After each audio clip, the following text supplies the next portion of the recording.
Në fund të këtij programi kam për të prezantuar një insert të shkurtër në kuadër të projektit Linja Gjelbër për mbrojtjen e konsumatorit, siguria ushqimore dhe forcimi i mbrojtjes konsumatorit nëpërmjet fuqizimit të organizatave të shoqërisë civile.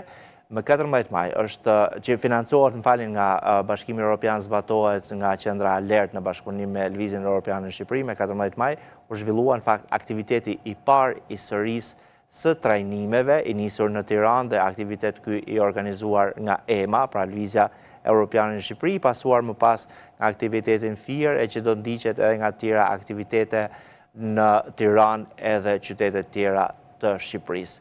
E ndjekim insertin, ky është fundi i Alert për ditën e sotme, bashkë do të shihemi të premten e ardhshme. Mos harroni ritransmetimin nesër në 13:30. Deri atëherë, mirupafshim.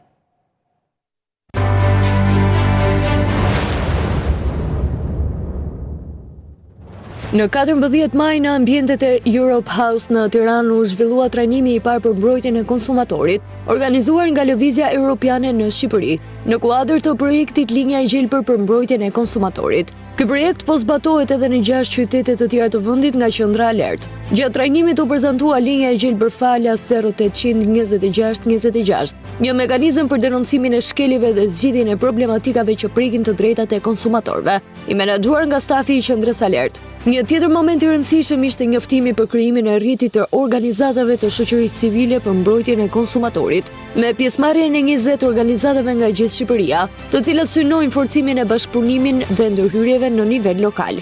Trajnimi theksoi rëndësinë e tryezave të diskutimit dhe këshillimit në kuadër të platformës së partneritetit për integrimin evropian, me fokus të veçantë të kapitullit 28 dhe kapitullit 12. Ekspertët prezantuan zhvillimet më të fundit në fushën ligjore, përfshirë përafrimin me direktivat e BE-s, ndalimin e praktikave të padrejta tregtare, mbrojtjen e konsumatorëve në përmbajtjen digjitale, shërbimet në distancë dhe kontratat me kushte të padrejta. Në trajnim morën pjesë përfaqësues të shoqërisë civile, institucioneve shtetërore dhe pushtetit vendor. U theksua roli i Komisionit për mbrojtjen e konsumatorit, Inspektoriatit të Mbikëqyrjes së Tregut dhe njësive vendore. U bë gjithashtu me dije se tashmë është ngritur një databazë me 124 përfaqësues nga 61 bashki, të cilët janë të gatshëm të ndihmojnë qytetarët në rast shkeljes të drejtave të tyre si konsumator. Linja e Gjelbër 0800 26 26 mbetet një mjet i rëndësishëm në shërbim të qytetarëve për të raportuar shkeljet dhe për të mbrojtur të drejtat e tyre si konsumator.